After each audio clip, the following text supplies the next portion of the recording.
Thank you, Chair. Commissioner Jim Anderson. Here. Commissioner Roger Anderson. I'm here. Commissioner Joe Clark. Here. Commissioner Justin Cummings. Here. Commissioner Chair Manu Koenig. Here. Sorry. Vice Chair Rochelle Lather. Here.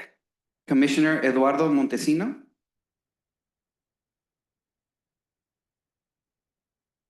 Alternate Commissioner Lonnie Faulkner. Here. Alternate Commissioner Kimberly DeSerpa. Alternate Commissioner John Hunt. Here. Alternate Commissioner Fred Keeley. Chair, we have quorum.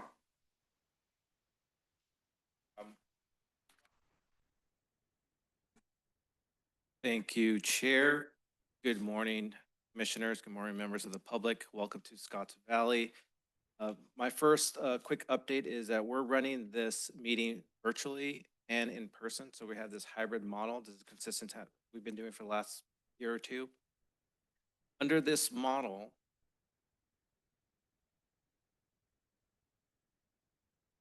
members of the public have the option to join us virtually or in person.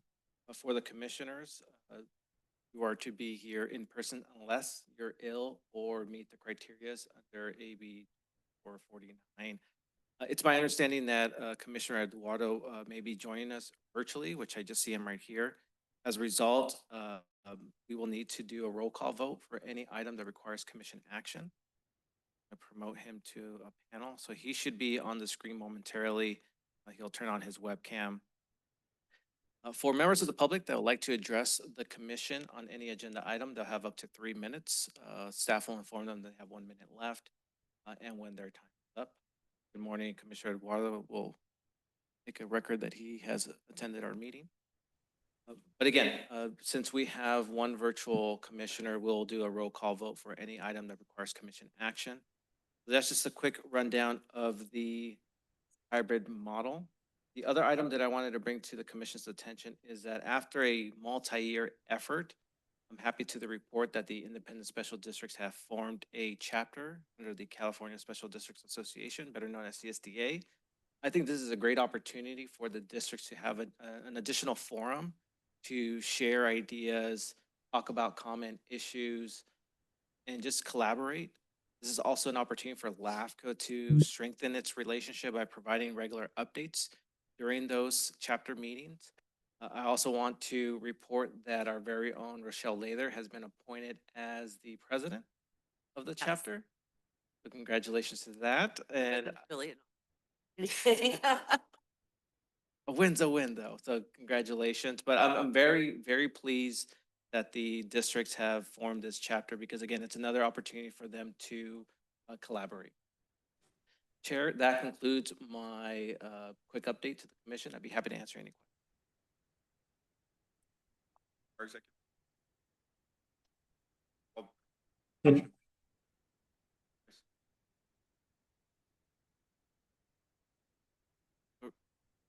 Was that Nelson?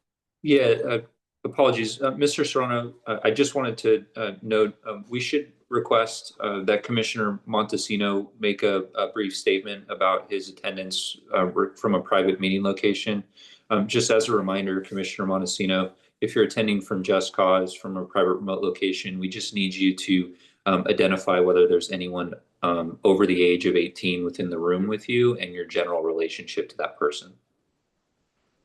Yeah, good morning. And yes, I'm attending, and there's no one here under 18.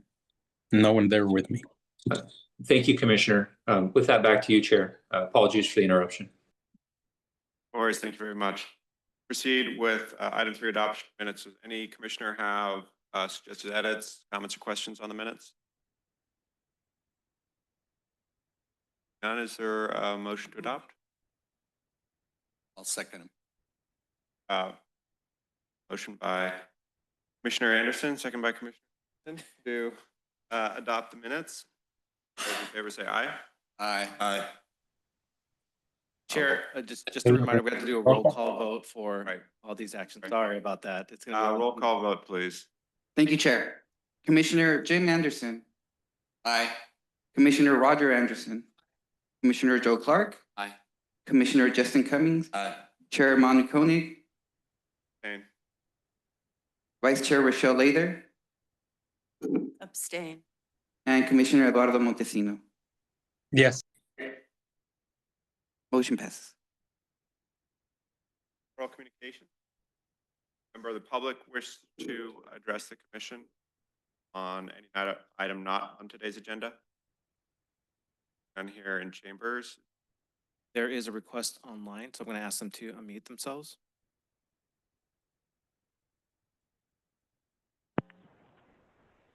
Hello, this is Becky Steinbruner. Can you hear me?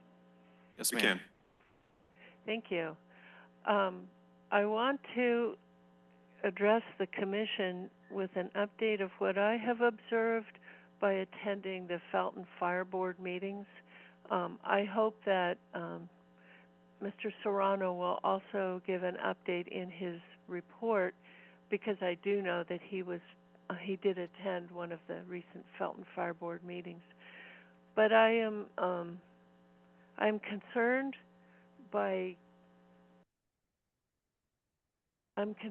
that the people still do not have been shown a budget for the upcoming year.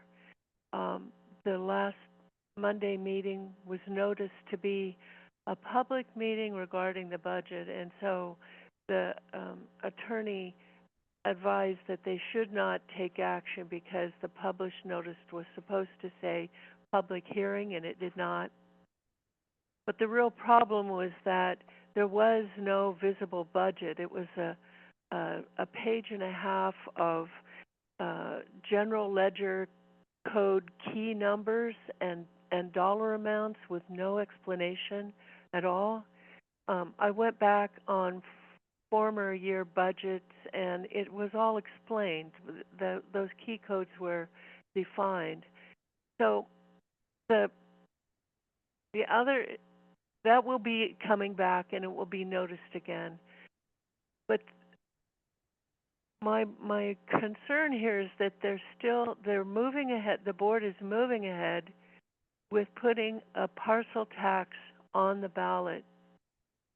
But the people have been asking for over a month for numbers and how the money would 1 minute be left. spent. Thank you. And how the money would be spent if this is approved. It's a lot of money. $682 per parcel or more with certain provisions or improvements on the lot. I'm very concerned that Felton Fire is setting itself up for a failure here with the voters. It will require a 2/3. They cannot use the Upland case and call it a citizen initiative, because the district has already spent $5,000 of district money for legal review of the resolution to put this on the ballot. It's going to be a lot of money for people at a time when money is very scarce, and I am very worried that this district is going to have to be forced into Time's up, Ms. annexing. Becky. So, Thank you. thank you. Thank you, Ms. Thank Steinbruner. you. Chair, there's no other requests to speak at this time. All right, then we'll proceed with public hearings. 5A Hawks Road, Mark Doyle Extraterritorial Service Agreement. Thank you, Chair. Second. So we did get a request from a landowner to receive sewer service under Government Code 56133, which is an extraterritorial. The application, the summary of the process is included in your staff report, but for purposes of today's presentation, I'm just going to give you a summary of the application. So again, this was initiated by the landowner, so we have 100% consent. They would like to receive sewer service from nearest sewer district. In this case, is the Santa Cruz County Sanitation District. Under this process, they'll discontinue using their septic tank, these services from public source. The county, who operates this district, has provided a will-serve letter indicating that they are willing and capable of providing services to this parcel. I will also note that this request is consistent with our policies and state laws. It's also within the district's sphere boundary. As the commission knows, that indicates that we determine the parcel and the district is the most logical provider, provide services to that parcel. So that's consistent with that.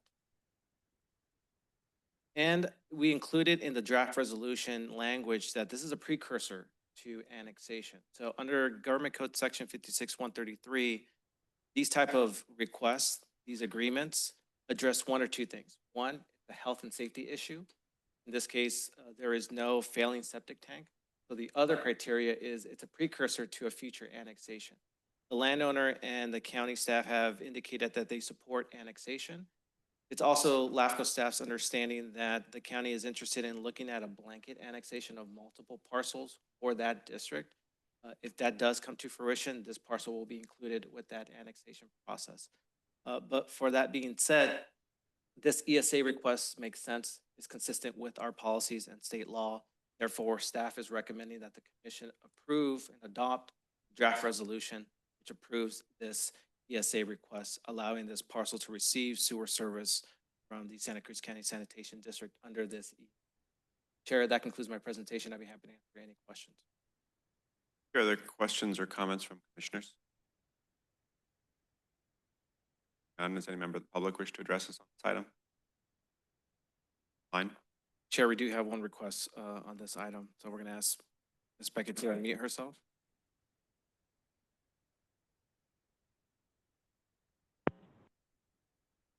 Hello, this is Becky Steinbruner. Can you hear me? Yes, ma'am. Thank you. I'm interested in this. It's in near where I live, and I have some questions about the CEQA exemption.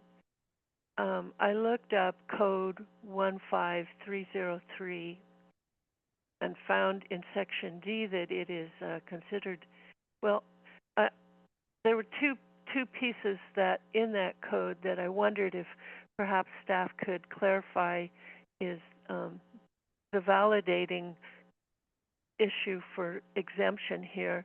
Is it that it's being considered new construction, which is I think part A of that, or is it that it is infrastructure? So it is considered under section D. My question is, what is happening with this lot? It said in the staff report there is a failing septic system. Is it that the owner wants to build an ADU or expand their home such that the county is requiring an improvement of the existing septic system, or is it indeed failing? If it is failing, my question was, the county issued a will serve letter in January, but the owner did not apply to LAFCO until June. And here we are in October with the commission looking at it. This is a long time if you have a failing septic system to endure what could be happening. Why has the owner, why has the process taken so long? Thank you. I have one more question, and that on page 2, section 3B, the staff report says under section 56133B that the owner would be required to annex within 5 years. How would that be monitored and enforced by LAFCO to ensure that it is annexed? And is this setting a precedent for others in the area? I know your commission has been trying to do annexations versus long-term ESAs, and so I would like discussion about that. Thank you. Thank you, Ms. Becky. Chair, there are no other requests to address the commission at this time. All right, thank you. Does staff have any comment on the motivating reason for the request for? Yes, so the Dole family has actually expressed interest to connecting to the district for over a year now. Initially, the the county and LAFCO staff were working on this blanket annexation that I mentioned earlier. But that has taken more time because we're doing internal analysis on that concept. And the Doyle family decided to, instead of waiting for that possible annexation to happen, they wanted to be proactive and at least get the ball rolling. That's why they requested an ESA request in June. And we are presenting it to this commission now because it's been deemed complete. In regards to the ESA request, again, this is a precursor to annexation. As the commission knows, since 2019, we've been including conditions on any ESA request, depending on the complexity and case by case of when annexation should occur. Sometimes we have specific language that says within 5 years or 2 years. Sometimes it's a little bit more open-ended, depending on the situation. But the intent here is to have these parcels that are receiving services outside a jurisdictional boundary to eventually be part of that district. So that's something that we've been consistent with. As far as the ESA and their septic system, the state for a number of years now has been encouraging discontinuing septic tanks connecting to a public sewer infrastructure. This is consistent with what the commission has been doing and looking into these ESA requests. And yes, this parcel has a single family home. My understanding that the Doyle family is looking into adding an accessory dwelling unit, an ADU. That is something that goes through the county process. But again, based on LAFCO's analysis, it's consistent with local policies, LAFCO policies, and state requirements. So therefore, that's the reason why staff is recommending approval, because it meets all the criterias under LAFCO law and our policy. So that's hopefully answers the questions that we heard. But to me, like this just makes sense. All right, thank you. If there's other comments or questions for motion? I'll second it. Motion for staff recommendation, Lather, or Vice Chair Lather, second by Jim Anderson. All those in, or sorry, roll call vote, please. Thank you, Chair. Commissioner Jim Anderson, Aye. Commissioner Roger Anderson, Commissioner Joe Clark, Aye. Commissioner Justin Cummings, Aye. Commissioner Eduardo Montesino, Yes. Vice Chair Rochelle Lather, Aye. and Chair Manu Koenig. Aye. Motion passes. Thank you. We'll proceed with item 5B, a comprehensive sanitation service and sphere review. Thank Our you. executive director to this. Thank you, Chair. So this is a behemoth of a report. It's been, your staff has been working on this for, feels like a year now. But we're very happy with the final product. I do want to express my appreciation to county staff, Matt Machado and his Ashley Trujillo, for example, of helping LAFCO complete this report. So this countywide sewer report covers the 10 sanitation agencies in our county. Again, this is a huge report. I will just cover the key findings of our analysis. The first is, out of the 10 sanitation agencies, the county operates 8 of them. We only have 1 independent sanitation district, and that's South Seaport, the sanitary district in South County. And then we have the Bear Creek Estate System, which was produced back in the 80s and 90s when there was a development in the Valley area. That sewer responsibility was then transferred to the San Lorenzo Valley Water District. It's my understanding that the Water District is open to transferring that responsibility to another entity like the county. That is yet to be determined. But again, the county operates 8 out of the 10. So we wanted to reflect that in this report. The second key finding is that there is a need for more fiscal stability. Based on our analysis, 7 out of the 10 sewer agencies experienced multiple annual deficits in the last 6 fiscal years. There was only a few that were able to have annual surpluses. So that's a little concerning. What we observed is that there's fluctuation when it comes to capital improvement plans and capital improvement projects. And that's the reason why sometimes you see a spike in costs for one particular year over another. So there needs to be some type of consistency. That's why staff is recommending that these agencies adopt capital improvement plans to ensure that they're prepared for addressing aging infrastructure or any type of repairs. This is something that, again, the county has 8 that they are operating. Staff is recommending that there needs to be a capital improvement plan for each one. That way, again, LAFCO staff sees these CSAs, these dependent special districts, as their own entities. Therefore, they should have their own capital improvement plans. And that may help establish a more structured financial base. The third key finding is that we did look at their funding mechanism, and they're really based on charges for services. So none of these sanitation districts are reliant on property taxes. They're reliant on the services that they provide.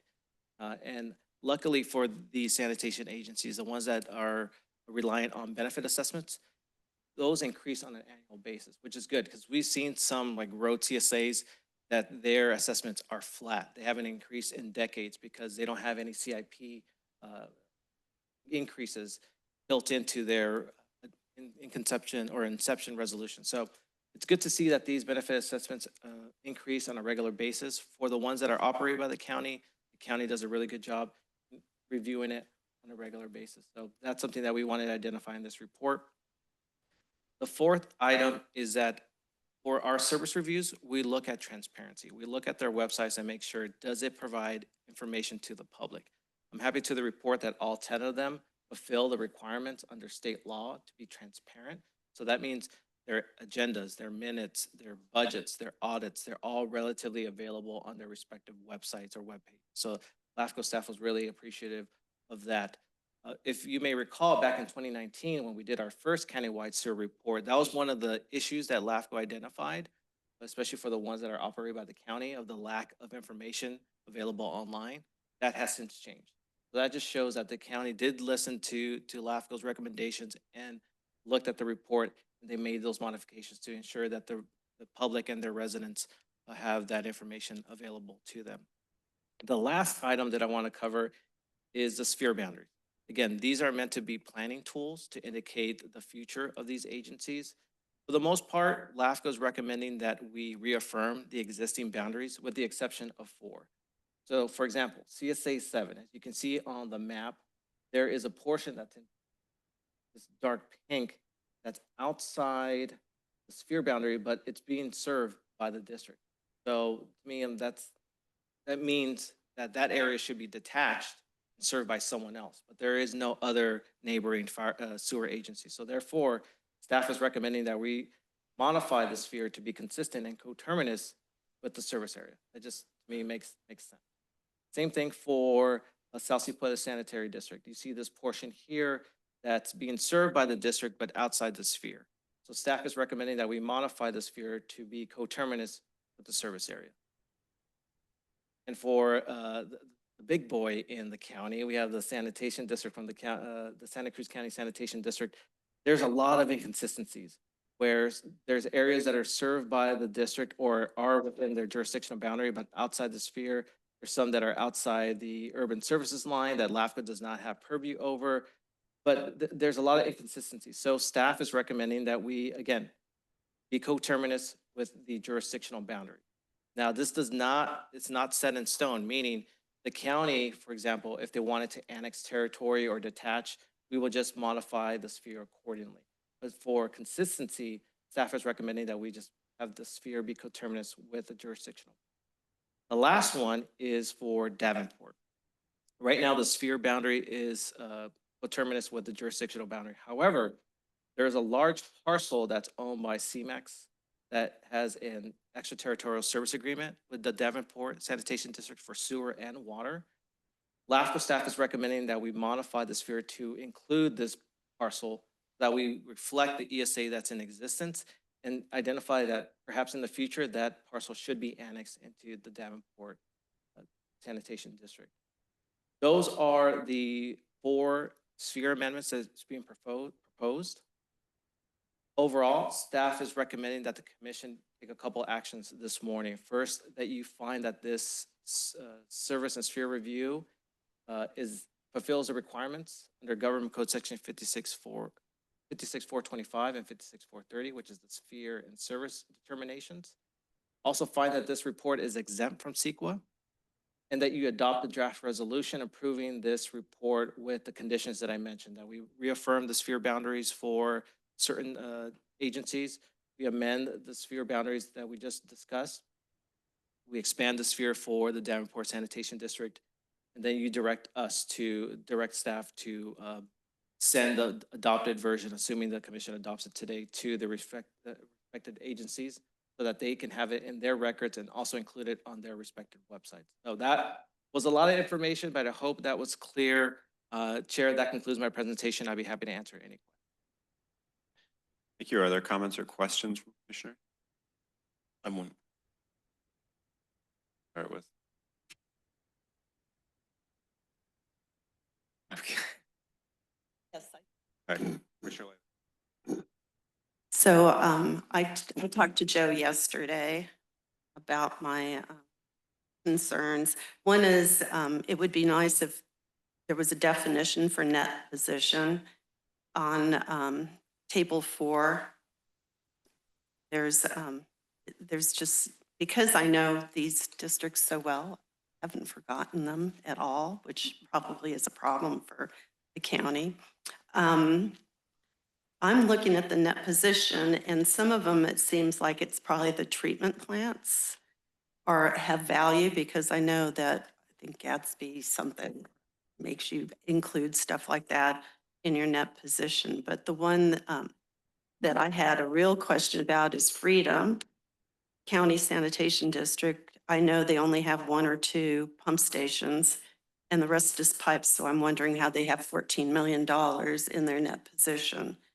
I also noticed that there's a surplus, and this is probably annually, of $3.7 million. And I also know Prop 218 requires that you charge for M&O plus whatever you're putting towards capital projects. And they can't be having $14 million worth of capital projects if it keeps accumulating. So I have questions about that. Let me see, Davenport, that must be their treatment plant. And I wonder if they have capital reserves. It's really hard to tell who has capital reserves for emergencies. And that's something that should be there. I know that when I left, the Director of Public Works at the time didn't believe in capital reserves. And I think that there was some moving capital reserves into projects that didn't get constructed over the years. So it's hard to know what the capital reserves are, especially for the sanitation district, the big district, Santa Cruz County Sanitation District. I cannot believe they only have $3 million in capital reserves. They have one pump station. They have a lot of pump stations, I should say. I think 30 something, maybe more. I know the total county has about 62 pump stations, unless they added some. So it's hard to imagine that all those pump stations is what that is, and they have no money for emergencies. I just I don't believe this table at all. Freedom really concerns me, but Davenport too. I know that their rates are really high, so they could be working lean. CSA 10, it's revenues of 122,000, and the total expenses are 27,000. That's another concern of mine. Why are they being charged their rates if they're only spending 27,000 a year? It's just, it doesn't make sense. And then they have 1 million, but they don't have a treatment plant at all. I don't even know if they have a pump station. So the other thing was on that table that shows the various rates. I mentioned this in 2019, but I think that was a long time ago. The rates for CSA 10, if you're talking about what their sewer rates are and not what the CSA 10 rates are, then you need to add the costs that the rates they're paying to the city of Santa Cruz for treating their sewage. And so their rates are not as low as it looks. And it shouldn't be reflected that way. Did I miss anything? No, and you raise valid points. And one thing that your staff, I will say it wasn't easy to extract the financial information. So again, the county operates these 8 agencies, and to do this financial analysis, we utilized the audited financial statements that were available, in addition to the feedback from county staff, which is the reason why it's taken a little bit longer to present this to the commission, because this report required their review of the financials. Who's the attorney for the county? Who's For Public Works? the attorney for the county? I mean, who are they talking to when they raise their rates? I would defer to county staff, which I believe they're on virtual. Oh, okay, so you can just save that question. I had another one. This whole thing about how they raise rates, they're raising them by the CPI, and that started when I was there. But you still have to do an analysis. You just don't do it and say, okay, we're raising it by CPI. We don't have to do anything. They still need to look at, like, CSA 7 is minus 40,000. Well, that's because they needed to raise the rates. So these are all all over the place. Some are high, some are low, because it's easy to not raise the rates other than the CPI because they don't have to do anything. They don't have to talk to the people. And I mentioned this in 2019, the different CSA members, and explain to them who's covering the deficits and how are they accumulating. So is there, in the past, the county would cover it. But I know the county's been having some financial problems too. So nobody's really watching this. That's what it shows me. It doesn't, that it's easy, and the hard way is usually the right thing to do. And I don't think that's happening. And so another good point, and that's the reason why these service reviews are so important, because we're able to show the historical trends. Because when the county, based on LAFCO's analysis of when they look at their proposed assessments and the increases of CPI, they're looking at that particular year. But what LAFCO has been able to do is we take that information and show it 6-year trend, so you can see the fluctuation or the lack of fluctuation. Same with the financial components and performance. We're having all that information in one table to show, are there any consistencies? Why or why not? So that's LAFCO's intent here, is to provide that information and have these discussions and Can see you if put up there what the 6-year trend is? Don't you have a table for that? Yeah, I didn't have the Wi-Fi code, so I couldn't put it on my. Because that was something that concerned me.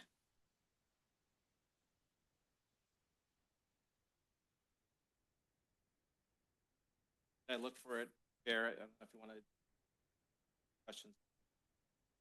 Oh.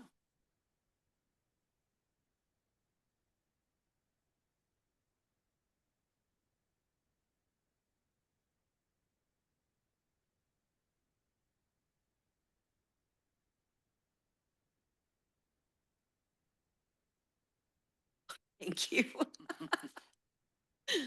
I brought my iPad in.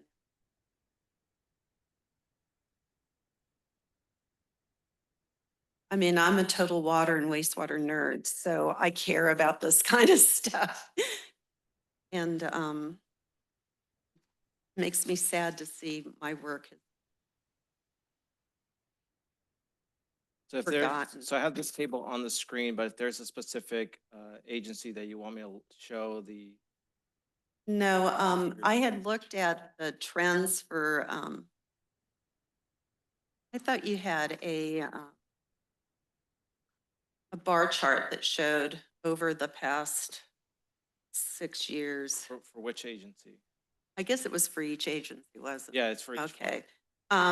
Let's look at Davenport and Freedom.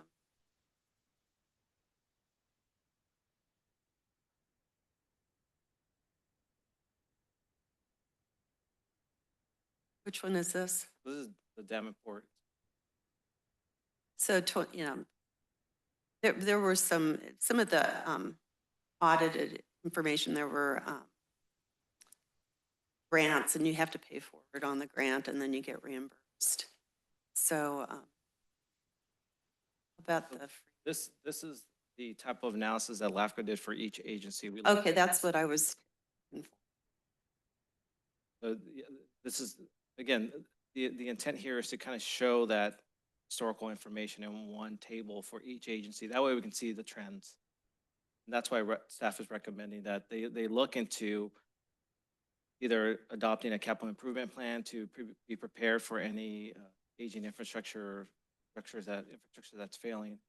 But again, that's the type of analysis that's shown throughout this report.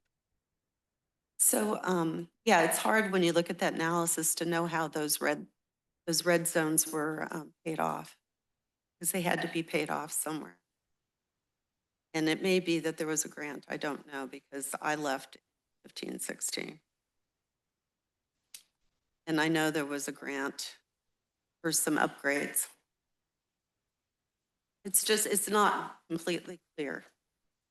You know, you see these red areas, and I have not been looking at them because I've been busy with it my life, but I start seeing this and it's concerning that nobody's really managing it financially. And I'll just note for the commission that I'm confident in the accuracy of the data because we did use the audited financial statements as well as getting information and review staff. Now the conclusions, that's something that we can discuss, but this is the information that was provided to us, and that's how we conduct it right now. I've caused enough trouble. Thank you very much. Are there any other questions or comments from commissioners? Yes, Commissioner Faulkner. Thank you. This is a simpler question. On the map regarding Davenport, the section which you hope to include in the future in the service area, is that currently receiving service? It is. Yes, so they're Yes, receiving thank you. services under an ESA. So they're getting services from Davenport. I believe it's water and sewer, but they're not constituents. So that landowner, which is the international company CMEX, they are not constituents, but they do receive services through this out of area service agreement, as we call it, an extraterritorial service agreement. So yes, they do receive services. Through the Davenport service. Correct. Okay, thank you. And one more question. The map prior to that, which was shown earlier, you had indicated that those areas are not in the service area. Who is currently servicing those? I'll go back to the map so that way you can. Or not LAFCO, not within the LAFCO service area? So is this the map that you're referring to? I think so. So you can see here in this dark red, there are some areas that are in the jurisdictional boundary of the Santa Cruz County Sanitation District, but they're outside the sphere, which, again, there's services being provided or they're in the service area, but the sphere boundary is not including those areas. So based on LAFCO's interpretation of that, LAFCO staff, that means that we're determining that these areas should be detached from this district and served by someone else. That there is no other nearby sewer agency to take over these areas. So I think that this is just something that needs to be properly reflected on the service area, which is why staff is recommending that we modify the sphere to just make it coterminous, exactly the same as the service area. That's the intent. Thank you. Thank you. I have a question. Can you go back to those two maps? Because it looked like in this first map, there's areas that are not annexed within the county's jurisdictional boundaries. And then when you go to the next map, it looks like some of them just match. Can't tell if they got absorbed or if we're just going around them. But I guess the question is, what needs to be done in order to annex some of those areas into the sphere?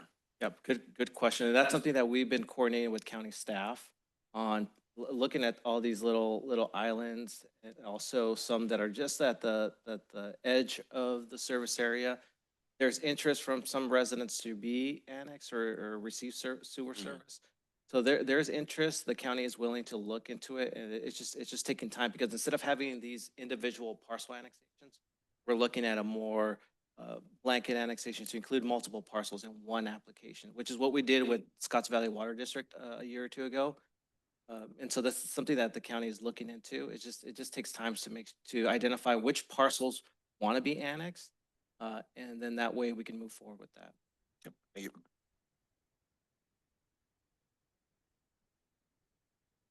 Yeah, Commissioner Roger Anderson.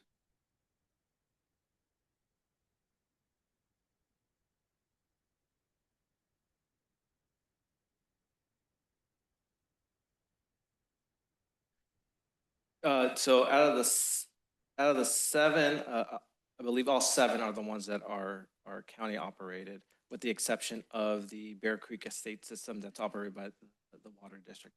Just without having the financials, I believe the vast majority, if not all of them, are county operated.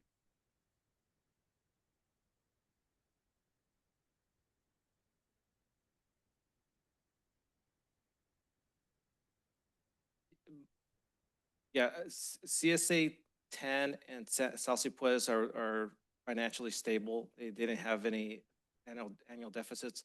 So I want to say confidently 6 out of the 7 are definitely county operated. I just don't know the 7th one, but the vast majority of the ones that are struggling financially with these annual deficits are the ones operated by the county. Again, it's just because of, based on LAFCO's analysis, you have these need to address failing infrastructure or repairs, but there's no capital improvement plans in place, or you're not scheduling those improvements. So that's the reason why you see this fluctuation in annual expenses, even though the revenues are being increased by CPI. So that's why staff is recommending maybe it'll be beneficial to have some type of long-term planning in place for each individual one, rather than having one document for addressing all of them.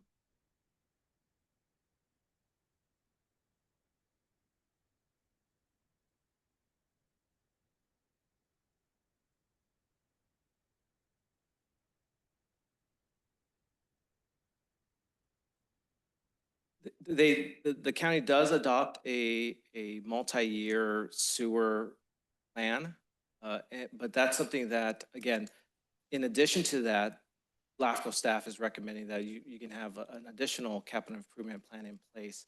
But yes, the county does have a plan, but again, it encompasses all these agencies in one document, and so it may be beneficial to have individual reports as well, in addition to that.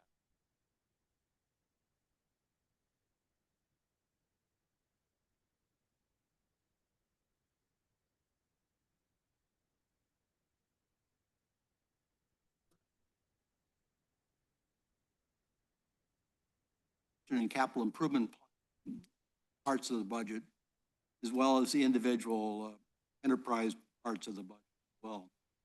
So it's unclear to me looking at them, and Rochelle's comments, I believe it's even maybe more serious than. I would actually like to suggest that we appoint a committee. There's one obvious person. And so if that could be done, that might help sort it out a little bit, make it clearer to most of us on the commission. And that's one of the beauties of these service reviews. The 2019 report compared to this one, it's evolved. It has more information and more analysis. So for the next round, we can include these other additional evaluations and tables. Staff is more than happy to include that. Because again, I want these reports to be of value, not only this commission, but to the county itself, to be able to use this as a stepping stone to have discussions with the Board of Supervisors to see if there's any areas of improvement. I did have one. When I'm looking at the total expenses, does that include capital improvement projects? Because the rates are based, like when you say how much came in, they're based on basically operations and maintenance. And there could be an expense, let's say $1 million pipeline project, that is going to show it in the red if they did that. Right. So it's kind of hard to even, I mean, this is sort of, it's too much consolidated into one one line item because like Santa Cruz County Sanitation District, when they do big projects, do they count that as part of the expense in this expense part? Because those might have been funded by capital reserves or have been carried over, because that's what happens. They don't close the books every year on a project. They do this thing where it carries over. And so that's going to give you kind of a weird perspective when you're looking at I just think that it needs to be refined, Right. how this is looked. And based on LAFCO's analysis, those line items are completely from the audited financial statement. So that's how it's identified in their financial documentations.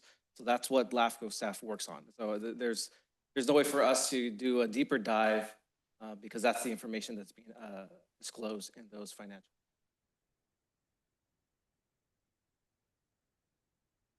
And can you describe what level of conversation you've had about the financial statements with county staff? I mean, like, I haven't heard an answer to the question about like Freedom District's net position being so high at $14.5 million, or the huge difference in their total revenues versus total expenses. I mean, how much have we actually like talked through? Have you had an opportunity to talk through those figures with county staff to understand them? Yes, so I'll just briefly go over the process. So LAFCO did our initial analysis of all the audited financial statements from the fiscal years that you see in the tables. We then shared that Excel spreadsheet with county just to verify, is this accurate? Are we missing anything? And that's when we had that back and forth with county staff of modifying the finances to ensure that it's accurate. So we've been discussing with county staff for this past year on the financial portion. That's the reason why it took a while for us to bring it back. They wanted to make sure that the data that's being used is accurate. So we had a close discussion with county staff. Again, I'll defer to county staff to add more context, but this is something that where we did not present this report until county staff was comfortable with the financial analysis in the report. That's why LAFCO staff is now confident and present it to you, because they were comfortable with what's being presented today. Okay, thank you. Are there any other comments or questions from commissioners? Commissioner Hunt. Thank you. Rachel mentioned the cost of treatment. I think there's 4 of the districts that only do collection and not treatment. And I'm wondering if those treatment costs show up in their operating expenses, or whether those are separate fees passed on to the customer. Yeah, good point. So for those that don't treat them, they have a contract with, for example, the city of Santa Cruz that does the treatment. That's something that I think needs to be reflected going forward in our analysis of what is that cost. And I believe we do not include the agreement in this report. I think we did include it in our 2019 report, but that's a good point that I think staff will make sure that we reflect that future evaluation. So you think those costs for treatment are not included in the expenses? I believe that they are reflected. It's just they're not called out as an individual line item. Thank you. They are called out as an individual line item, but you might not have seen them. But the treatment costs for Freedom and for Santa Cruz County Sanitation District, it's a line item in their budget. And it's there, so it's already included in the total cost. So their treatment gets included. The one for CSA 10 I know is not. And I'm not sure if there's another one. I'm not sure where Salsa Pueblos sends their sewage, if it goes to the city of Watsonville. And I'm not sure about their budget because I never reviewed it. It was independent.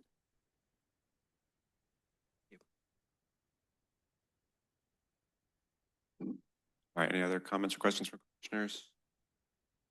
Seeing none, does any member of the public wish to comment on this item? Online? We have 3 requests to address the commission, so I'm going to go in the order. We got Becky Steinbrenner, then we have the County Public Works Department, and then we'll go with Chief Wilson. So first, I'll ask Ms. Becky to unmute herself.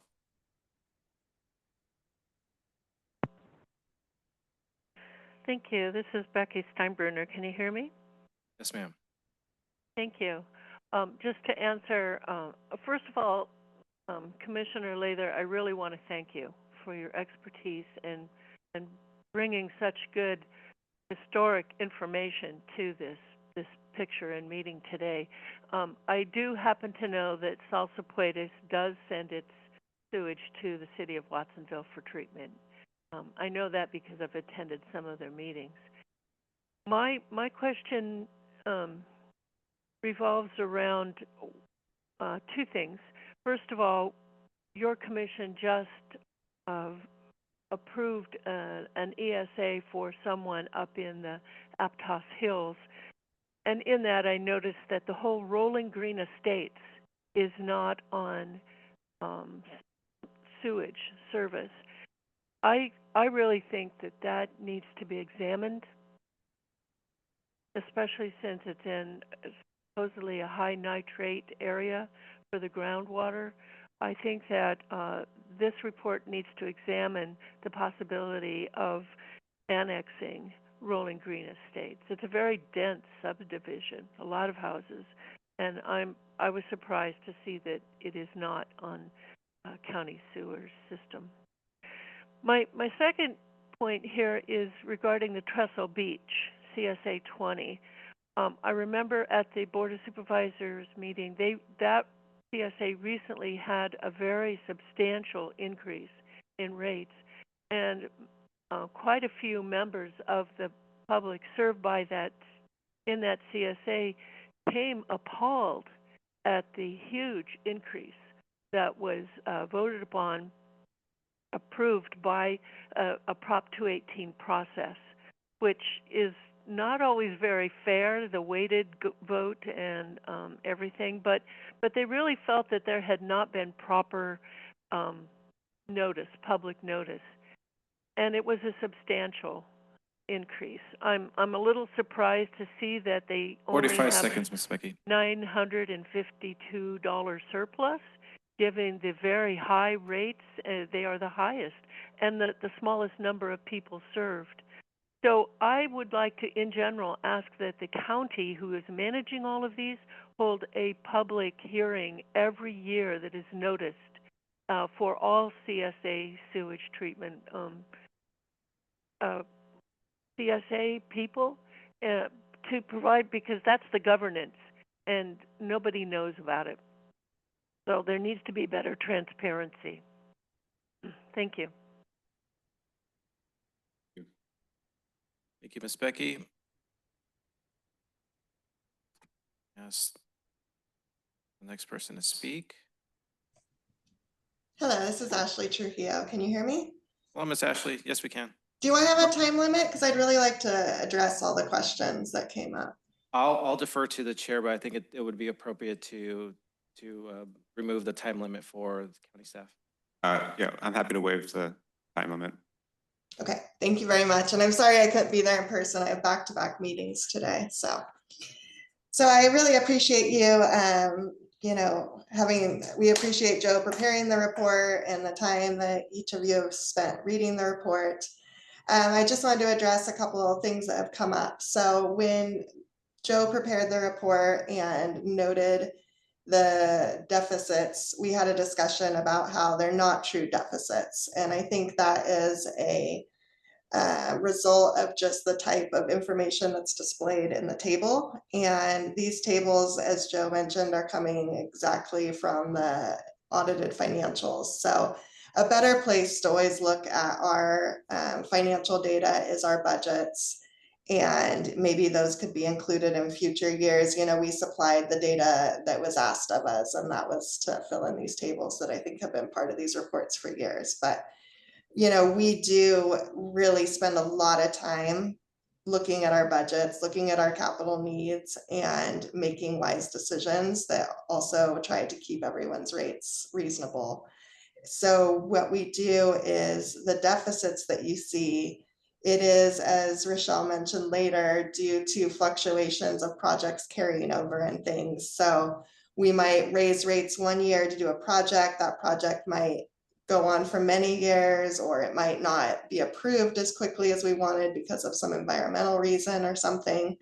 And so then the next year, we don't need to bring in that much money. And so when we do our engineer's analysis on how much to raise the rates, we see we already brought in the money the previous year. And so we don't bring in the money, we don't raise the rates to get that money again. And so that's why you see these deficits. And the net ending position you see is positive. And I think what Rochelle mentioned is a good comment, that there should be a definition for what is included in the net position so that you can see what that is. And it does include capital infrastructure, I believe. And so that it does make it also just hard to see where these districts and CSAs, where they land. So that's why the budget's the best place to look. So looking at the budget, you would see that we do carefully manage our resources and that we don't run any of these in a deficit. And we also do a lot of capital improvement planning. There's the recommendation in this report for each CSA to have its own CIP. Right now, the Santa Cruz County Sanitation District has its own CIP, but then all of the other districts and CSAs fall into the county's CIP. So if they have a project that's planned in the next 5 years, it goes into the 5-year CIP. I believe we're doing 5-year planning in the CIP. So we are doing that. To say that each district should have their own, or each CSA should have their own written CIP, does add a lot more staff time and cost to prepare that document. And then that will need to raise the rates. And some of these CSAs, they just have minimal amounts of users. And so any cost split between the small amount of users does increase the rates. So that's why we have just opted to do the one published document, which is with the county. And that doesn't mean that we're not looking at these things behind the scenes. We definitely are tracking what needs to happen and then raising rates to build up reserves, raising rates to build up our capital, pots of money that we can use for future capital improvements. So that is all just to address, what was kind of portrayed as mismanagement of resources and not looking into what we really should be doing. We really are doing that work. And if the budget was analyzed, you'd definitely see support for that. So the large amounts of money for Freedom was because we worked really hard and we got a USDA grant and a State Water Resources Control Board grant to redo a lot of the pipes out there that needed to be repaired. So that's why there was so much money in Freedom. And then in Davenport also, we have just, we've had over 3 or 4 grants that we've gotten out there. We just built 2 large water tanks to give them more water security. And that's why there was more money out there. And, so it looks like, why do you have so much money and then you raise rates? But that's because they're for these specific projects. And we do need to have the rate money to pay for the O&M for these districts. I also agree, well, confirm that the treatment costs are included in everything except for CSA 10, which does get fed into the city. So that would be a good thing to include in future reports. I agree. And I think I hit on most things that were mentioned. I just wanted to mention also about the annexation of the Santa Cruz County Sanitation District parcels that are outside the boundary. What we're doing there is we just completed some new flow monitoring for our district, and we are finalizing with a consultant our flow model. And we want to look at just making sure that if we include all those areas that right now are outside the boundary, if we add them in, we won't be overwhelming our system if they were all to develop. So we're looking at the flow model for that, and that's why it's taking some time. So all this to say, we carefully consider everything we do. Oh, I also want to address the public hearings. So the CPI increase, we only do that when that's all we need. And there's even years you'll see CSA 10, we didn't raise it because we didn't need any more money. And so it's not just something that we do as a fallback or out of laziness or anything like that. We raise it by CPI when that's actually what is required. And when we raise it by CPI, there is a public hearing to do so at the Board of Supervisors meeting. And if we need to raise it more than CPI, we prepare an engineer's report, and then we also have a public hearing for that. So I hope that addressed all the questions. I don't know if you have any more questions for me, but you know, if you want to look at our budgets, there's information on our county website, and we could even get you more line by line information if that would be helpful too. Thank you, Ms. Ashley. I'll defer to the chair if there's any other questions, but I'll leave her microphone enabled if she has questions. Any comments or questions from commissioners for Mr. Trujillo? I'd like to know when the last Prop 218 increase for any of the CSAs happened. And Davenport, actually, because they only have 100 people, so that they could easily vote against it. We have the hearings every year. So the last one. But you did more than the CPI? For Davenport, trying to remember if we did more than CPI. I believe Davenport had the water less than, they might have both been less than CPI this year. The year, I don't remember when the exact year was, I'm sorry. But anytime, we have the public hearing regardless every year. And when it's above CPI, we. But if it's above CPI, they can do a protest vote. They can protest. There's a hearing for even CPI where they can protest. And then CSA 7 and CSA 2 that show they're in a deficit on this table 4. When have they had their rates increased more than the CPI? CSA 7 had a very large rate increase, not this year because we raised it so much the other year, and that was to do this project we're working on right now to get a new equalization tank for them. We got a grant, and so now we've taken the money that we got from raising their rates in a previous year with our grant money, and we're going to be putting that, it just got approved by the board yesterday to get them a new equalization tank. So, and the other one, did you say CSA 2? Yeah.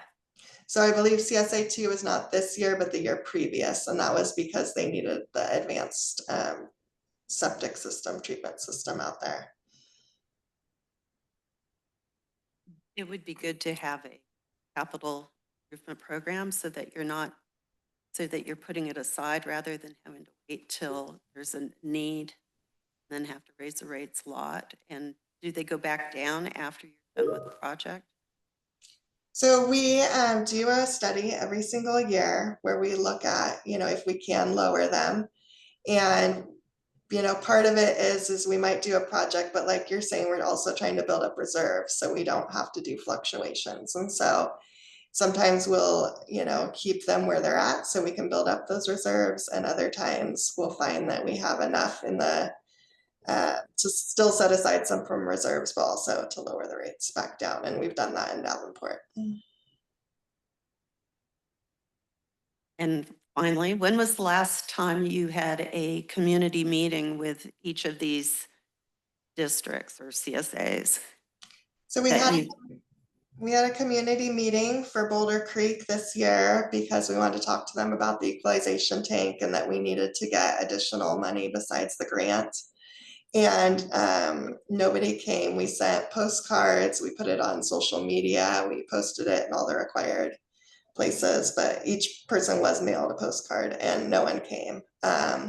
We have community meetings annually in Davenport, and my counterpart, Beatrice Barranco, she manages the operations of the CSAs where I'm not as involved. And so I know she holds community meetings out there, but I don't have the exact dates for those, but I know that there's been at least a couple in a couple of the CSAs in the past year. Okay, thanks. Chair, there's 2 more requests to address. And thank you, Ms. Ashley. I really appreciate your comment. I'm going to ask the next person to speak. Chief Wilson? This is Chief Wilson. Can you hear me, Joe? Yes, sir. All right. I'm Jed Wilson. I'm the unit chief for CAL FIRE, and I didn't expect to speak on this topic, but we are the leasee of the location at Jameson Creek in 236, which is parcel 832701. And according to the maps, we are not connected to CSA 7. However, we are. So I think the map needs to be adjusted on page 62 of the report. And then the fee schedule that is listed on page 63, I believe is incorrect because we are 2 units and we pay a significant amount more than the numbers that are in the report on page 63. That is the comments I have, and thank you. Thanks, Chief. We have one more request, Chair. Mr. Bruce Holloway, you're being asked to unmute yourself.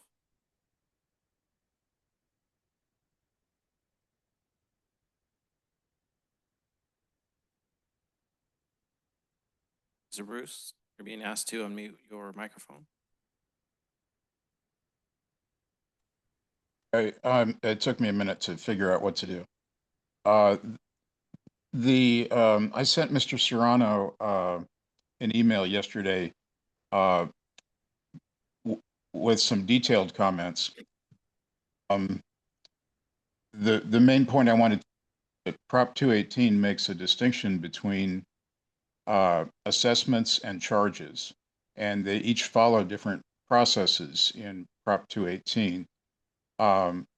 So there's several places where it refers to County Code Section 4.26, and the report winds up saying CSA fees are benefit assessments, but fees are not assessments, fees are charges, and assessments and charges follow different processes in Prop 218. That's already been alluded to by the Public Works representative. So it's in the report in a few places, and I feel it's confusing. So thanks for letting me say that. Thank you, sir. Chair, that concludes public comments. All right, I'll return to the commission for action.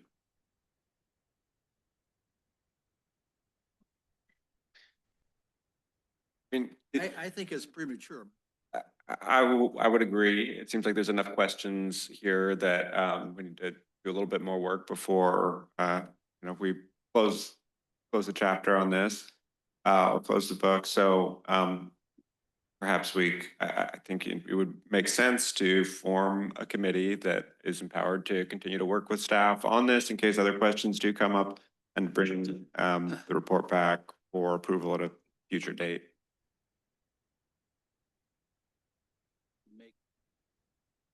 Right. We are going to have to do that. I would definitely nominate Commissioner or Vice Chair Lather. I would volunteer myself, or unless Commissioner Cummings or both of us, so that we have one representative from the county, given that most of these are managed by the county.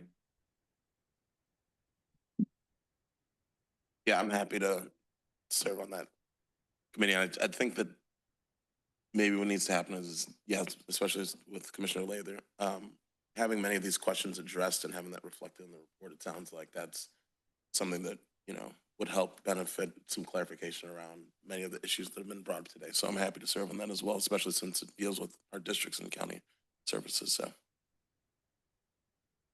All right, then if I understand it correctly, we'll call it a motion from Commissioner Roger Anderson to defer acceptance of the report to a future date, and to form a committee consisting of Commissioners Lather, Koenig, and Cummings to work with staff to bring this a revised draft back to the full commission. I'll second it. Question: should there be a time? Does staff feel like there is a time that makes sense? I like the openness of at a future date, just because the holidays are just around the corner, and I want to be mindful of the commission's time as well as the additional time from the staff to help us address these questions. So I would say, early 2026 would make sense, but having it based on the motion's language of deferring action to a future date is appropriate now. And then as we can provide a status update to the commission, and we can maybe identify a more exact date as we go. I think some late January would be good, just because that's when they start the whole budget process, is like in December. And it would be maybe helpful to staff if we have some comments that they agree with, just the way. If that's the choice of the commission, I would recommend having it for our February hearing. That way it gives us a little bit more time, January, to finalize the report and present it to the commission. Yeah, I was just gonna, if I can, through the chair, I was just gonna say, because I know that, pretty much once the end of November hits, things start slowing way down, and, after the first meeting in December, things go pretty dark. So since we're now beginning October, I think that February makes sense. And if we need to extend it, we can make that decision then. But yeah, just to give us a little bit more flexibility. Both to the maker of the motion, second. All right, then the motion made by Commissioner Roger Anderson and seconded by Commissioner Jim Anderson is to defer till our February meeting. If finalizing and accepting the report, and to form a committee consisting of Commissioners Lather, Koenig, and Cummings. If there's anyone else that wishes to be on the committee. All right, okay, we're good. And that's it. And so if there's no other questions, we could proceed with a roll call vote. Thank you, Chair. Commissioner Jim Anderson, Aye. Commissioner Roger Anderson, Aye. Commissioner Joe Clark, Aye. Commissioner Justin Cummings, Aye. Commissioner Eduardo Montesino, Yes. Vice Chair Rochelle Lather, Aye. and Chair Manu Koenig. Motion passes. All right, thank you for the robust discussion. We'll proceed with item 6, other business. And 6A is Santa Cruz County Consolidated Redevelopment Successor Agency Oversight Board District Seat Vacancy. Thank you, Chair. I'll make this brief. State law requires LAFCO to coordinate with the Independent Special Districts Committee to identify and address any vacancies on this oversight board. Long story short, we were able to get 2 candidates for the 2 seats in lieu of an election in accordance with state law. John Previch from Central Water District is going to be the regular member on this oversight board. And our very own Ms. Lonnie Faulkner from Central Fire District will be the alternate this board. But again, because we had 2 candidates and 1 for each seat, there was no need for an election. So they'll be appointed. My understanding that the oversight board's next meeting isn't until next year. So you have plenty of time to get orientation from county staff on that overview of that board. Chair, staff is recommending that you adopt the draft resolution certifying the results of this appointment process. And that concludes my presentation. I'd be happy to answer any. Are there comments or questions from the commission? Any comments or questions from members of the public? There's no request at this time. All right, I'll return to the commission for action. Second. Motion by Commissioner Lather, second by Commissioner Roger Anderson for the recommended actions. Roll call vote, please. Thank you, Chair. Commissioner Jim Anderson, Aye. Commissioner Roger Anderson, Aye. Commissioner Joe Clark, Aye. Commissioner Justin Cummings, Aye. Commissioner Eduardo Montesino, Yes. Vice Chair Rochelle Lather, Yes. Chair Manu Koenig. Aye. Motion passes. 6B, the Pajaro Valley Healthcare District's apportionment waiver request. Thank you, Chair. So this is an interesting request. As you know, the Pajaro Valley Healthcare District was not formed through LAFCO process. It was formed through special legislation.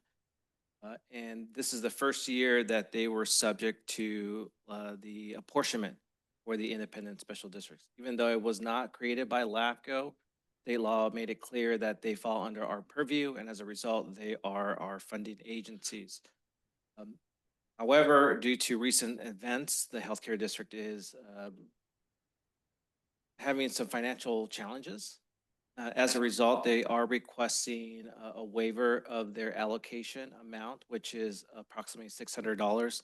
That represents less than half of 1% of LAFCO's apportionment amount. Therefore, staff is recommending that that the commission approve the waiver. That being said, while it does not impact our budget at all, it is concerning for LAFCO staff, the fact that this healthcare district that was formed through special legislation is asking for a waiver of $600. So your staff is currently working on a service review that is looking at the ability of the agency with these recent challenges. This is something where the report is going to have more meaning than I initially anticipated. It's my understanding that the healthcare district is looking for a potential partnership, someone else. Under state law that created this healthcare district, there is a clause about dissolution. And if the transfer of services does occur, that may trigger that dissolution clause, which would require LAFCO to explore that dissolution process. That's yet to be determined. But again, they are facing some challenges. Staff is recommending we do waive the $600, but we did include in the staff report alternative actions that the commission may explore, which is you can also deny the request to waive the $600, or you can also defer payment to the next fiscal year. There'll be a cumulative amount. But again, that's completely up to the commission. Staff is recommending waiver. We do have a representative from the healthcare district. So if you have any questions that I cannot answer, I'll defer to the healthcare district representative. But Chair, that concludes my presentation. I'd be happy to answer any questions. Thank you. Are there comments or questions from the commission? Jim Anderson? $610.17 doesn't seem like much. In our budget, you said we'll stand that. It wouldn't, the only thing I would bring up is if that triggered us having to go to all the other special districts and ask for more money next year because of this minor adjustment.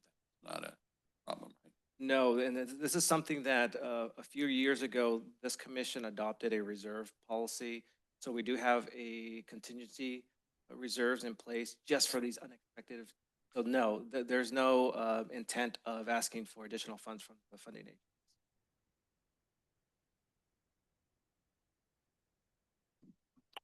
Hey, Commissioner Roger Anderson? Yeah, I mean, the thing that bothers me most about this is the president. I would like to find a way of being justify something like this.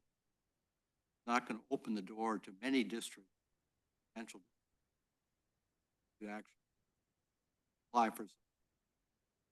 This is a particular district which was basically generated by changes in state law without involvement.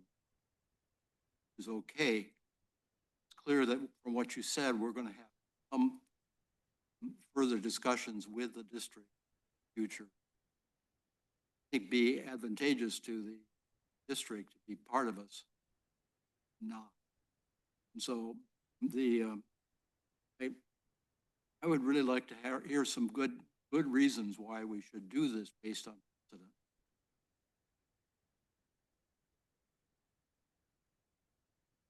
Is that a question for staff or a question for the commission or to the healthcare district? That's a very, very good question. Something where I would defer to we did get this request from the district. I want to acknowledge that request, but this is beyond your staff's discretion of moving or not. That's why it's brought to the commission. I need guidance what we should do.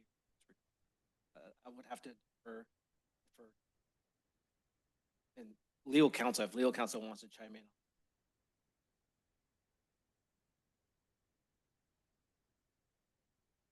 Any comment from, do you have a representative from the healthcare district here? Like to? Yes.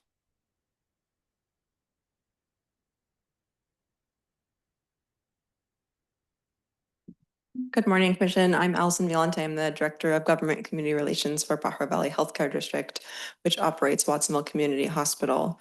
I'm sure you read the staff report, and as Mr. Serrano said, we were created under special legislation SB 418, although we are currently going through our sphere of influence review.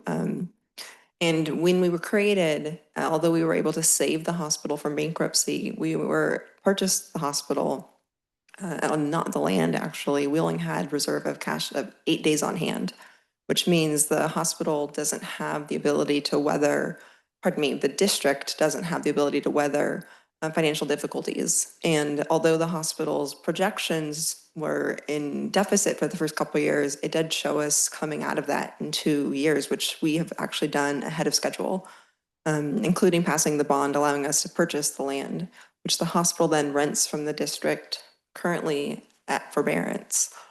So which means the hospital is not even technically paying the district for rent, although we are renting some of our properties, some of our other tenants, which allows us to continue to keep this hospital local and provide services to our community, because otherwise this hospital wouldn't exist, which is what the district provides to the community. Because technically the hospital is a different entity than the district itself. It operates underneath us. And so we provide that to the community at zero cost in terms of rent. And so I understand that it's difficult to understand the precedents, but we knew that we'd be operating at a deficit for the first couple of years, and we didn't know that we'd hit the headwinds that we are seeing today as a result of some of the changes in the last 12 months. In the last 12 months, we've seen our community afraid to visit their local hospital, which has seen our numbers drastically decrease, especially when we've seen what the community thought were immigration raids. Although it was a different type of federal enforcement action, we literally saw our numbers decrease by about 40–50% for a few weeks. People literally not seeking health care. And now we know that next year we'll see different type of headwinds, but although we know that's coming, our budget actually shows us coming out in the positive despite that. Mr. Serrano alluded to the fact that we're seeking partnership. That was always part of our strategic plan, and we've been hitting our strategic plan ahead of schedule. Things like purchasing our radiology equipment, purchasing the land was part of our strategic plan. And we are doing those things ahead of schedule. But so we know that we're on track to continue to provide services and keep us in the positive. But this year, this 1 year has been unexpectedly difficult, including, I'm sure you read about our cyber attack, which delayed reimbursement for our care of services for a while. And so this has been an anomaly. So that's why we appreciate staff's recommendation for you to waive, although it seems small. Our accounts payable, our AP has been just difficult for us to sustain this year. So we appreciate you considering the request, but if you have questions, I'm available. Thank you. Question from Commissioner Hunt. I'd just like to comment that in terms of precedent, this is really unprecedented circumstances with the reductions of Medicaid and the concerns about immigration. So I think this is passing a fairly high bar for unusual circumstances for a district to deal with. So I'm not sure how we would capture that in writing or otherwise in terms of saying there's a reason that this should not set a precedent or that this is an unusual case. But I do feel this is a very unusual case for a very vulnerable population. Any other comments or questions? Any other member of the public wish to comment on this item? There is one request. Thank you. Ask Ms. Becky Steimer to unmute herself.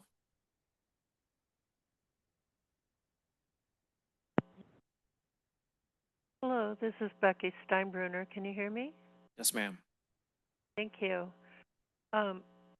Like Commissioner Roger Anderson, I have a concern about what precedent this would set. To my thinking, $600 probably is not that much in the scope of the healthcare district's budget, but granting a waiver would have a large impact on what comes down the pike for other districts to ask of this same thing. The fire districts could ask the same thing. A lot of districts could ask the same thing. And I worry about the precedent that this would set, and that LAFCO would have a very hard time, I think, denying other such requests down the road, and that could cause detrimental impacts to the LAFCO's budget and the good work that is able to come out of all of the work of LAFCO. So I do not support it for that reason. I also did look into the laws. It always bothered me that this district was set up, in my mind, prematurely without LAFCO's process. I understand the urgency for everything to move quickly, and that a lot of things happen with gut and amend bills with Senator Laird's help, but it has bothered me that it did not follow the usual process. And I wonder still if LAFCO has received the business plan for the healthcare district and the hospital. I remember that was a condition that Mr. Serrano requested. Thank you. To receive the business plan, and I do not recall seeing that. Perhaps Mr. Serrano can clarify. I also want to know what is happening in terms of addressing the cyber attack. Are there safeguards, better safeguards now in place? And I am sorry to hear that that clients have been down 50%. That's troubling. So I'm wondering what other partner agencies can provide that assistance other than the Pajaro Valley Unified School, or I'm sorry, it's the same boundaries as the school district, but the healthcare district. Thank you very much. Thank you, Ms. Becky. Chair, there are no other requests. Then I'll return it to the commission for action.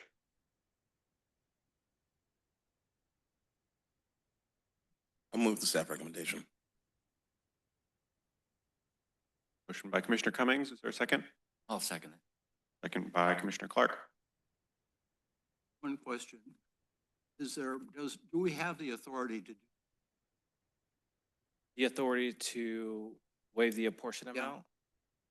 I'll defer to legal counsel. Staff's understanding is yes, the commission has the discretion on waiving requests for apportionment. I'll defer to legal counsel to verify. Yeah, I mean, this is functionally the same as some of the reimbursements we provided to other agencies on a per project basis. So I believe it's within the commission's authority to do this. Of course, it's not required. It's your discretion.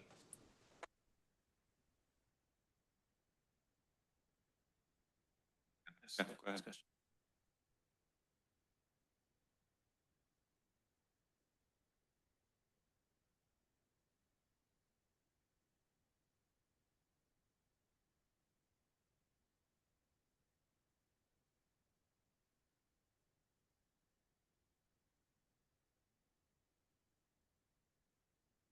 You're welcome. Is that, if you'd like to make that as a substitute motion?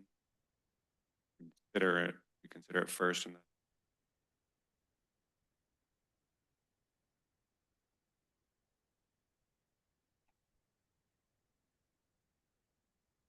All right, we have a substitute motion by Vice Chair Lather, second by Commissioner Roger Anderson to defer the payment till next year.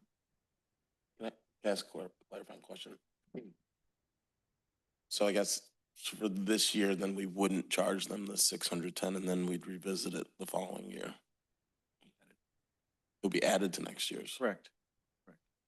So I guess at that time, would we be able to consider whether we'd want to, with what the financial situation is with the healthcare district? Whether we want to charge that additional? Yeah, so if my understanding, if the commission defers payment to next fiscal year, then it will be added to their total amount, and that would be their new allocation amount. So that would For that year. For that year. So there will be no further discussion of whether they pay the 610. I'll just be added to what's being identified as their payment for fiscal year 26, 27. You said their financial outlook is. Hopefully that comes to fruition.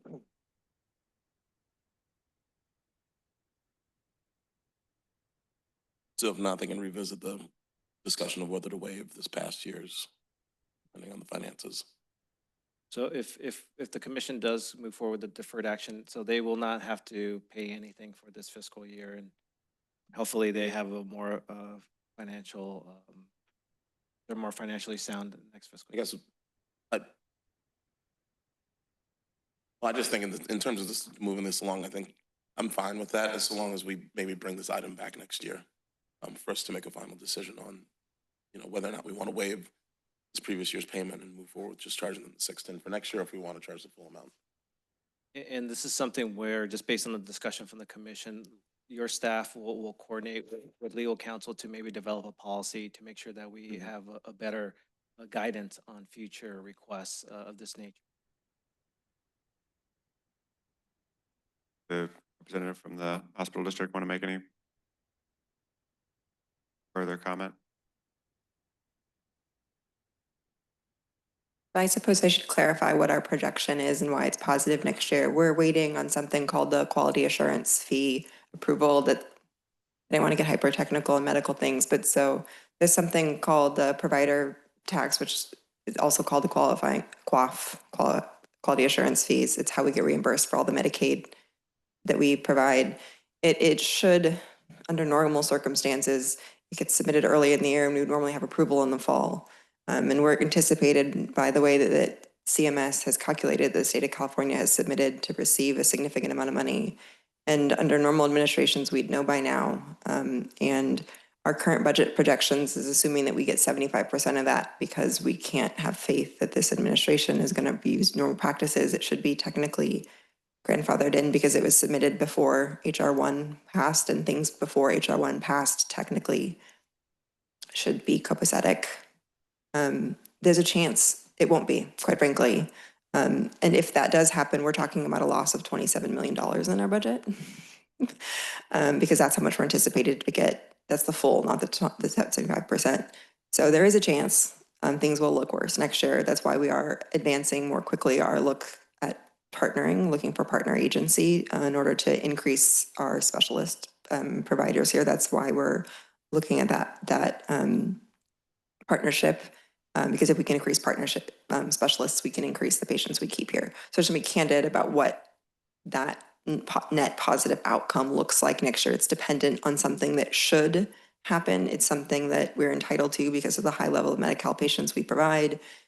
But I just want to be honest that there's a chance that if QAF doesn't get approved, our budget looks not great. So, but yes, I'm operating under the assumption that if we get even 75% of what we're entitled to, that our budget looks good.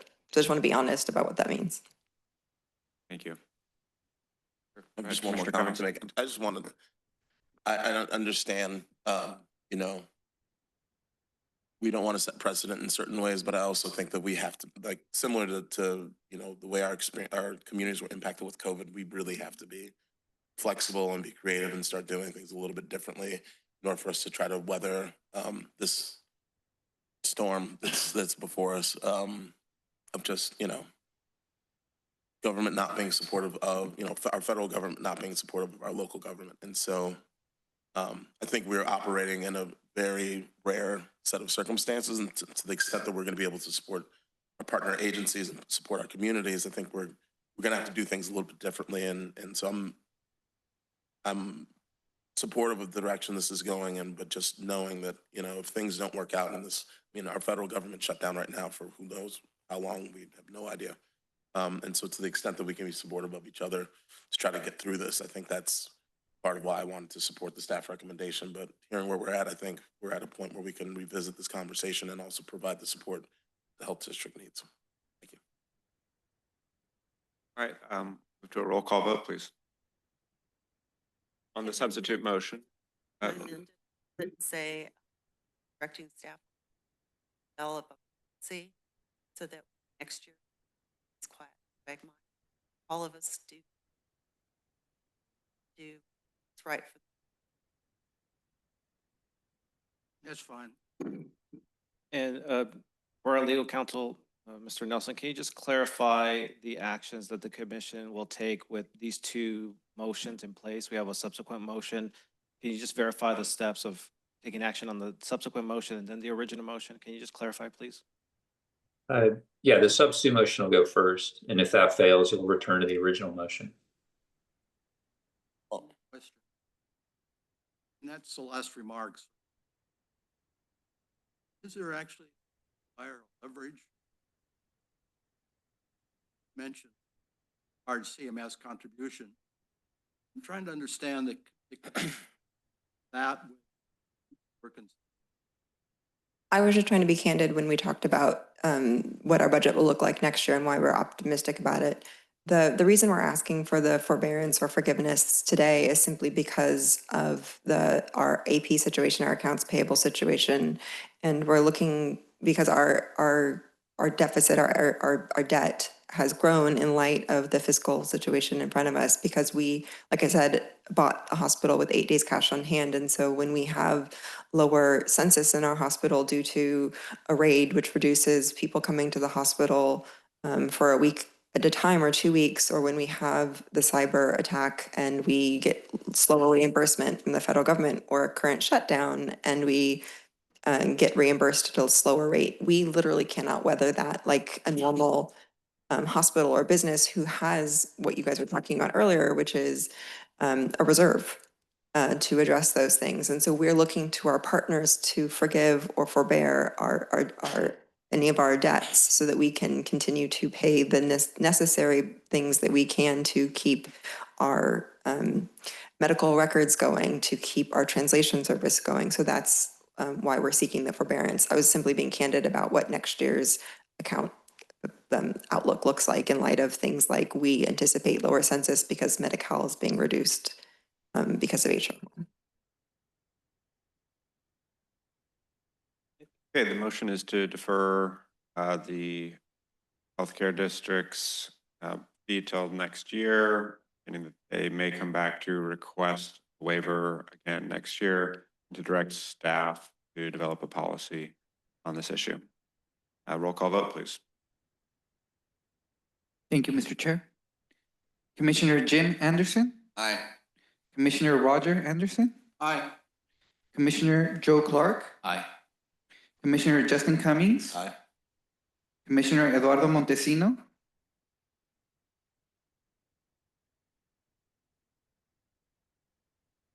Vice Chair Rochelle Lader, Yes. and Chair Manu Koenig. Aye. Motion passes. Thank you. We'll proceed with item 6C, Policies and Procedures Handbook, Proposed Amendments. Thank you, Chair. Just briefly, each year your staff brings the Policies and Procedures Comprehensive Handbook just to make sure that it's up to date. This year, we just identified some minor non-substantial edits to the entire policy. It's mostly just typos and grammatical changes, nothing substantial to the context of the document. Therefore, staff is recommending that you approve the draft resolution approving the edits to the handbook. I will note that legal counsel, as common practice, they review all the draft resolutions. So your counsel has also reviewed the proposed edits. That being said, staff is recommending the approval of the draft resolution. That concludes my presentation. I'd be happy to answer any questions. Any comments or questions from commissioners? Seeing none, does that, yes, Commissioner Roger Anderson. One thing, as legal counsel looked at this revision, I looked at myself and it seemed to be trivial, but I was curious whether this has been signed off by council.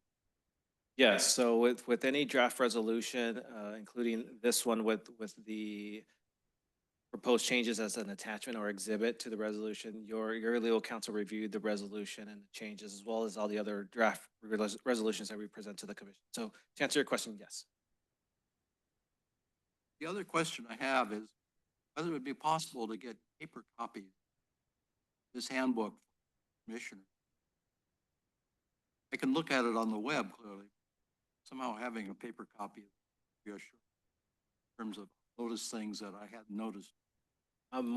We are more than happy to provide you a hard copy of the latest report, and assuming the commission approves this, we'll give you the latest version of it. And any other commissioner that is interested in having a hard copy, just let staff know. We'll get them in the mail for you. All right, are there any members of the public that wish to address us on this item? Chair, there's no request at this time. All right, I'll return it to the commission for action. Move resolution. I'll second it. Motion by Commissioner Roger Anderson, second by Commissioner Jim Anderson for the staff recommendation. Roll call vote, please. Thank you, Chair. Commissioner Jim Anderson, Aye. Commissioner Roger Anderson, Aye. Commissioner Joe Clark. Aye. Commissioner Justin Cummings. Aye. Commissioner Eduardo Montesino. Vice Chair Rochelle Lather. Aye. Chair Manu Koenig. Aye. Motion passes. We'll proceed with item 6D, fire-related project status update. Thank you, Chair. So this is just going to be an ongoing update to the commission on the fire-related projects that your staff is working on. There's 4 in particular that's identified in the staff report. I just want to take a few seconds on 2 of them. One is the status of the Pajaro Valley Fire Protection District reorganization. As you know, the fire district submitted an application to dissolve themselves and be concurrently annexed into CSA 48. That process is still ongoing. We're hoping to provide additional information to the county so that they can present a draft will-serve letter to the Board of Supervisors. So we're hoping to get that on the Board of Supervisors agenda soon. But I just wanted to let the commission know that this is still ongoing. In addition to this reorganization effort, it is staff's understanding that PV Fire is also looking as a parallel approach, bringing back a potential benefit assessment or special tax to the residents to see if they want to remain as a standalone fire district. If that assessment is presented to the residents and it fails, we still continue with this reorganization. So we have this parallel approach, which I think this is strategic to make sure that the residents still have an opportunity to have a standalone agency. If that doesn't work out, we continue with this reorganization. The other item I wanted to bring to the commission's attention is the status of Felton Fire. So as you know, Felton Fire has been in the news. Your staff was actually interviewed by the reporter Greg Lee from KTVU. So that should be, that reporting will be aired sometime in late October. The discussion was about status of volunteer fire departments at the state and national level. Why are some are operating well and why are others struggling? So that was something that your staff was a part of. Going back to Felton Fire, they are doing a similar approach as PV Fire. They are doing a parallel concept where they want to bring a proposed benefit assessment to their committee for approval. It's my understanding that they're looking at having on average, $680 assessment for their residents to stay as an independent fire district. At the same time, they're also looking at reorganizing with a neighboring fire district. That is yet to be determined who would be their dancing partner. But staff, your LAFCO staff has been working to help Felton Fire move forward with those efforts. Felton Fire has been very proactive in holding multiple board meetings and community workshops, having Q&As to address their concerns. But it is tough. It's tough because they have a temporary part-time fire chief. And as you know, it's very difficult to run a special district, let alone a fire district. And so that fire chief is wearing a lot of hats. He's IT, he's the finance department, he is admin, he's HR.